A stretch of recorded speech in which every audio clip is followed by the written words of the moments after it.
চাঁপাইনবাবগঞ্জের নয়াদিয়াড়ি এলাকায় এই ভিডিওটি আমি তৈরি করছি আপনাদের সামনে। এই ভিডিওটি মূলত আজকে তৈরি করার পিছনে কারণ হচ্ছে যে নয়াদিয়াড়ি গ্রামে যে এখনও সম্পর্ক বজায় রেখেছে, তারা সৌহার্দ্যপূর্ণ বজায় রেখেছে সম্পর্কটা, সেটা কিন্তু আমরা আজকে এই ভিডিওর মাধ্যমে আপনাদের দেখানোর চেষ্টা করব যে এখানে প্রায় 300 জন জামাই একই গ্রামে বসবাস করেন, আবার একই গ্রামে বিয়ে করেছেন। তারা কিন্তু এইভাবেই প্রতি বছর এই জামাই ইফতারি করে থাকেন।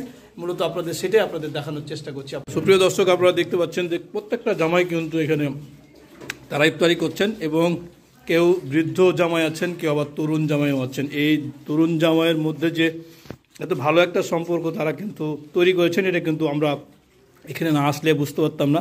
সবাই কিন্তু একটি ভালো সম্পর্ক বজায় রাখার জন্যই মূলত এই ইফতারির ব্যবস্থা করেছেন। একটু বলবেন চাচা, আপনি তো এখানে আসছেন, আপনার কেমন লাগছে সব মিলে? খুব আনন্দ লাগছে, ভালো লাগছে। কেন ভালো লাগছে? আমরা 300 জন এক জায়গায় রোজায় একটা করছি, জামাই দেশের জামাই এই হিসেবে ভালো লাগছে। এখানে আমরা শুনলাম যে জামাইয়েরও জামাই আছে, এরকম কয়েক আছে। এই যে জামাই আছে। কেমন জামাই আছেন, কিরকম? মানে নিজেরই জামাই? নিজেরই জামাই। মানে আপনারও জামাই আছে, তারও জামাই আছে? আমারও জামাই আছে। আমি একজনের জামাই, আমার জামাই আছে রেসি। আপনারা শুনছিলেন যে একজন ব্যক্তি তার নিজের অনুভূতি প্রকাশ করছিলেন যে তার জামাই আছে, তিনি তো নিজের জামাই এই গ্রামের, আবার তারও জামাই আছেন। আমরা লোক আছে যারা প্রত্যেকে কিন্তু একে অপরের কারো না কারো জামাই এখানে হয়ে আসছেন, এবং একই গ্রামেরই কিন্তু তারা বাসিন্দা, বা একই গ্রামে তারা কিন্তু বসবাস করেন, বা একই গ্রামে তারা কিন্তু যে মেয়েকে বিয়ে করেছেন সেই মেয়েও কিন্তু এই গ্রামেরই। প্রত্যেকে কিন্তু এখানে জামাই, মানে কারো জামাই, কেউ আবার কারো জামাই, এভাবেই কিন্তু মূলত জামাইগুলো হয়ে আসছে। আপনি আসছেন, সব মিলে আপনার কেমন লাগছে? ভালো লাগছে। আমি বহু পুরাতন জামাই।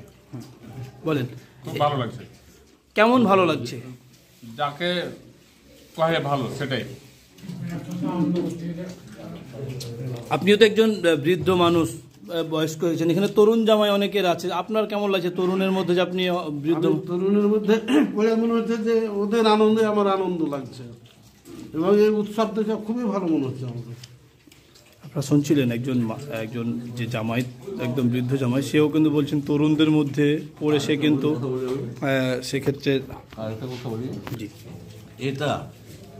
এই যে আজকে আমি আসছি, আমি তো নতুন আসছি, এরকম ধরনের কোনো সময় কোথাও অনুষ্ঠান হয়নি, এটাই হচ্ছে সবচেয়ে ভালো লাগলো আমাকে। আগামী কি দরকার আছে বলে মনে হচ্ছে আপনার এই ধরনের অনুষ্ঠান আগামীতে? বাংলাদেশে কোথাও তো হয়নি এরকম অনুষ্ঠান।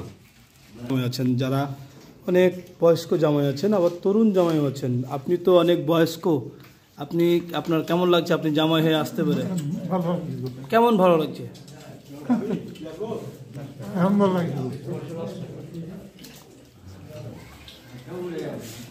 আপনাদের যে ভিডিওগুলো দেখাচ্ছিলাম, মূলত সে ভিডিওটি মূলত হচ্ছে যে সবাই জামাই, এই জামাইরাই কিন্তু এই নয়াদিয়াড়ি এলাকাকে একদম সুসম্পর্ক বজায় রেখে কিন্তু তারা আজকের এই ইফতারিটি করেছেন। এবং তাদের যে চাওয়া, যারা জামাই আসছেন নতুনভাবে, তারা কিন্তু বলছেন যে প্রতি বছর যদি এ ধরনের আয়োজন করা হয় তাহলে তারা একত্রিত হতে পারবেন, এবং অপরের সাথে অন্য জামাইয়ের সাথে তারা কিন্তু সুসম্পর্ক বজায় রাখতে পারবেন, এবং সবার সাথে সবার পরিচয় বিনিময় করতে পারবেন বলে আমাদেরকে জানিয়েছেন।